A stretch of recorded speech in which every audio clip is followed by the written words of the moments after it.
Bonjour et bienvenue dans cette dernière vidéo bien-être sur l'intensité émotionnelle. Si vous êtes hypersensible, on a pu vous recommander de vous faire soigner, plus ou moins gentiment, plus ou moins durement. Et peut-être même avez-vous entamé un processus thérapeutique de vous-même. Aujourd'hui, on va voir si cela est pertinent. Prendre contact avec un thérapeute, ça peut être effrayant.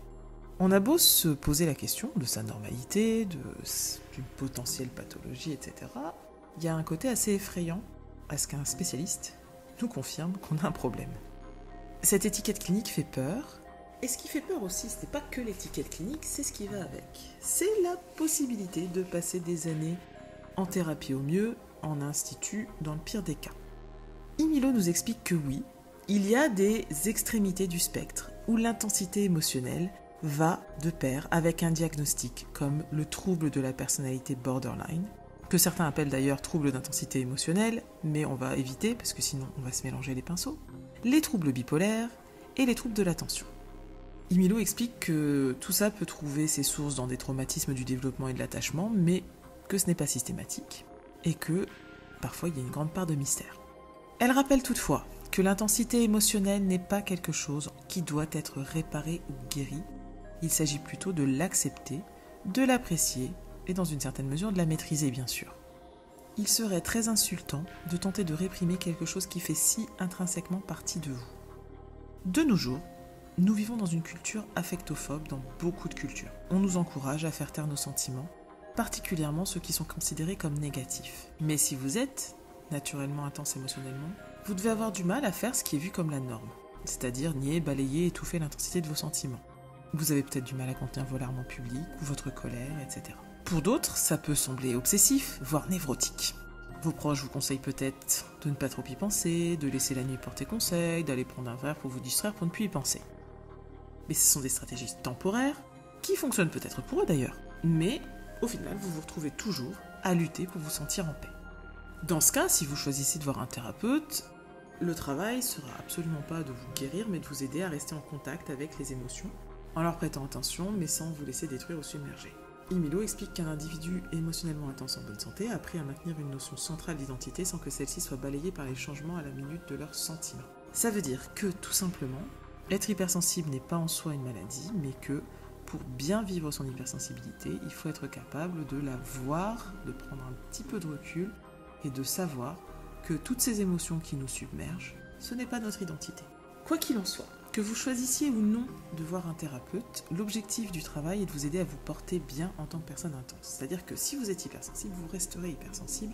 La question, c'est comment je fais pour vivre avec ça et pas être tout le temps submergé comme ça. On est heureusement dans une ère de psychologie positive qui gagne aussi en France et qui est très répandue dans le milieu anglophone et où, au-delà de poser un diagnostic, au-delà de se demander finalement si on est hypersensible ou pas, même si ça peut faire du bien de savoir et de savoir qu'on n'est pas seul, on va essayer d'aller mieux. La question n'est pas de savoir qu'est-ce qui ne va pas chez moi, mais plutôt, ok, il y a quelque chose qui ne va pas chez moi, si je peux l'identifier, ça peut peut-être m'aider, mais la vraie question, c'est comment je fais pour aller mieux. Ça passe par le développement de la connaissance, la conscience de soi, une relation saine avec son monde intérieur, et la compréhension de ses émotions, mais aussi comprendre que ces émotions ne nous contrôlent pas. La conclusion d'Imilo, c'est qu'en tant qu'hypersensible, on peut surfer sur la vague de la vie avec passion et sérénité. Ce ne sont pas deux choses qui sont impossibles à réconcilier. On peut être passionné et serein, et ça fait plaisir à entendre. En tout cas, moi, ça m'a fait très plaisir de le lire à l'époque, et aujourd'hui, je suis contente de le dire parce que j'y crois encore plus qu'avant. La conclusion réellement de l'article est « En développant des forces et des compétences pour vous lier à chaque émotion qui surgit, vous serez en mesure de contourner le chemin de l'autodestruction et de transformer ces profonds courants émotionnels en quelque chose de profond, de beau et de poétique qui vous connecte au genre humain. » Et j'adore cette conclusion parce que moi je suis auteur, donc le côté poétique je le retrouve là aussi, et je trouve que c'est très vrai ce qu'elle dit. Pour conclure, je dirais donc que si vous ressentez le besoin de parler et d'être compris, et que vous ne trouvez personne autour de vous avec qui partager, ou que ça devient lourd pour les personnes autour de vous, parce que ça c'est aussi une réalité. Les personnes autour de vous, vos proches, ne sont pas vos thérapeutes, donc il y a un moment, peut-être, ils en auront marre, parce qu'ils ne comprennent pas à 100%, etc. Et que c'est naturel et qu'ils ne sont pas là pour ça. Les amis, ils ne sont pas vraiment là que pour ça, ils sont là aussi pour passer des bons moments, etc. et pas pour toujours être en train d'entendre tout ce qui va pas, tout ce qui va, etc. Enfin voilà. Eh bien, si vous avez besoin de partager comme ça, un thérapeute peut vous aider à y voir plus clair. Il peut s'agir de quelques séances seulement. N'ayez pas peur de vous retrouver coincé en thérapie. De toute façon, personne ne peut vous y forcer, à moins bien sûr, on est dans carrément autre chose, que vous ne deveniez un danger pour vous ou pour les autres. Ceci dit, l'hypersensibilité peut impliquer, voire découler de certains traumatismes, notamment parce qu'on ressent tout plus profondément et que ce qui glissera sur d'autres pourra nous marquer au fer. Emilio souligne souvent le fait que les parents d'hypersensibles ont pu les blesser énormément. Tout simplement parce qu'ils étaient incapables d'interagir différemment avec eux, par manque de maturité par exemple. Si ça vous est arrivé, rien que ça peut être exploré en thérapie, pour fermer certaines pages et soigner certaines blessures. Il ne s'agit absolument pas de soigner l'intensité émotionnelle qui est un atout autant qu'un fardeau, comme beaucoup de choses selon les situations. Le but c'est de mieux vous accepter, de vous sentir mieux.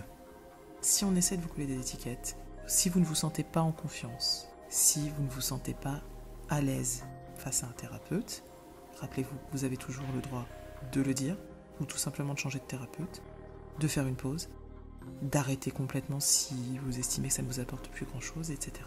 Et bien sûr, vous avez aussi le droit de vous en passer. Vous n'êtes pas un cas pathologique rien qu'en étant hypersensible.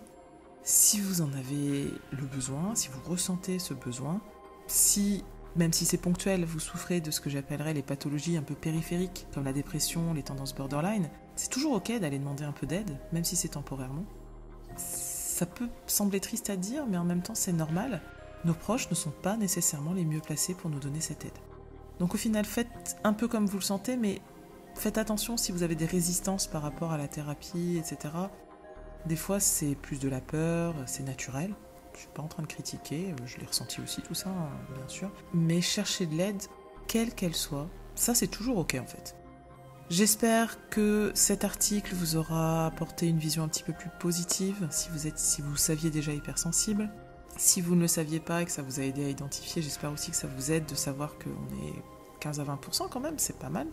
Et je vous souhaite tout un tas de super bonnes choses parce que ça aussi, ça peut être hyper les bonnes choses. Donc portez-vous extrêmement bien.